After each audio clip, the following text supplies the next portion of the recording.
देख लिया था कि पायरूवेट बन गया था ग्लाइकोलिसिस से, पर पायरूवेट के आगे भी तो उसे कंप्लीट ऑक्सीडेशन होना चाहिए, तो उसके लिए उसे क्रेब्स साइकिल में जाना होगा।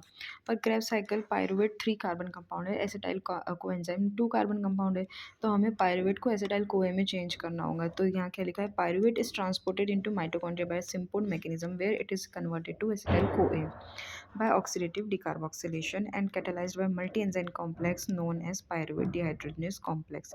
पीडीएच कॉम्प्लेक्स की हेल्प से पायरूवेट जो होता है वो एसिटाइल कोए में चेंज हो जाता है और बाय ऑक्सीडेटिव डिकार्बोक्सिलेशन यानी कि ऑक्सीजन की प्रेजेंस में कार्बन डाइऑक्साइड निकल जाएगी, यानी कार्बन निकल जाएगा। पीडीएच कॉम्प्लेक्स जो होता है वो 5 कोएंजाइम्स में डिपेंड होता है, TPP, lipoamide, coenzyme A, FAD and NAD plus. इसके सीक्वेंस ऑफ रिएक्शंस हैं। तो सबसे पहले क्या होगा, डिकार्बोक्सिलेशन होगा पायरूवेट का to form hydroxy ethyl TPP, जो कि पीडीएच की वजह से हुआ है। ये देखो, ये पायरूवेट है। पायरूवेट हाइड्रोजनेस एंजाइम की हेल्प से पायरूवेट किस में चेंज हुआ, हाइड्रोक्सी इथाइल टीपीपी में। हाइड्रोक्सी इथाइल टीपी किस में चेंज हुआ, एसिटाइल लिपोअमाइड में। किसकी हेल्प से, डाईहाइड्रो लाइपोइल ट्रांसएसिटाइलेज की वजह से। देखो क्या बन रहा है, एसिटाइल लिपोअमाइड, तो यही सेम इसका एंजाइम का नाम हो जाएगा डाईहाइड्रोलाइपियोइल ट्रांसएसिटाइलेज। अब ये एसिटाइल लिपोअमाइड जो है ये चेंज हो जाता है एफएडी में और एफएडी फर्दर एनएडी में। एसिटाइल लिपोअमाइड एक तो बनाएगा कोएंजाइम ए को, देखो, और एक तो बनाएगा ये एफएडी और एनएडीएच को। तो देखते क्या लिखा हुआ है कि catalyzed by PDH, फिर the enzyme dihydrolipoyl transacetylase catalyzes the next two reaction. These include formation of acetyl lipomide and the transfer of acetyl moiety to coenzyme A to produce acetyl CoA. And these include हमने acetyl lipomide बना दिया और उसके बाद जो and the transfer of the acetyl moiety। अब ये जो acetyl lipomide है उसमें से acetyl निकल जाएगा और वो कोएंजाइम में जुड़ जाएगा, तो कोएंजाइम एसिटाइल कोएंजाइम ए बन जाएगा। एसिटाइल लिपोअमाइड फर्दर क्या बन जाएगा, एफएडी बन जाएगा, डाईहाइड्रोलाइपोइल डिहाइड्रोजनेज की हेल्प से।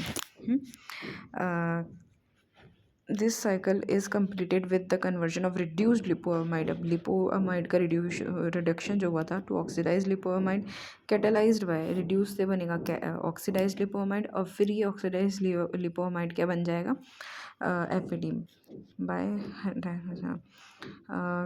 lipomide to oxidized lipomide catalyzed by dihydrolipoyl dehydrogenase transferring the reducing equivalents to FAD. FADH2 further transfers the reducing equivalents to NAD plus to produce NADH plus H plus, which enters the respiratory chain and is further oxidized, giving rise to 2.5 ATP from 2 molecules of pyruvate formed from 1 mole of glucose. अब biochemical significance क्या है PDH का, तो PDH complex and alpha कीटोग्लोबिन और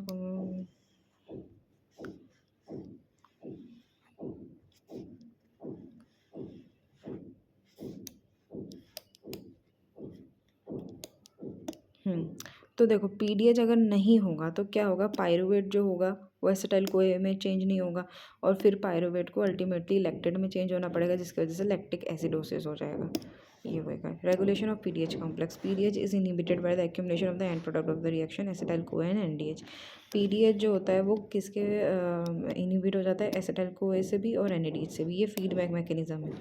PDH is also regulated by the covalent modification. PDH is active, हाँ ये याद रखने वाला, पीडीएच एक्टिव होता है डीफॉस्फोराइलेटेड फॉर्म में और इनएक्टिव होता है फॉस्फोराइलेटेड फॉर्म में। इनहिबिटर्स क्या है पीडीएच के, आर्सेनिक एंड मर्क्यूरिक पॉइजन्स। ठीक है, तो कुल मिला के बस इतना याद रखो। देखो जो पीडीएच है वो बेसिकली है पायरूवेट डिहाइड्रोजनेस कॉम्प्लेक्स।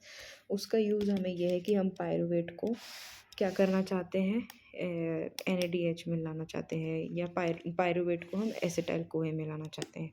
मेन तो ये है कि पायरूवेट को हमें एसिटाइल कोए में चेंज करना है। ठीक है, तो जो पायरूवेट है वो कैसे एसिटाइल कोए में चेंज होगा, 5 रिएक्शंस की हेल्प से वो एसिटाइल कोए में चेंज होगा। पहला ये होगा कि पायरूवेट से बनेगा हाइड्रोक्सी इथाइल टीपीपी,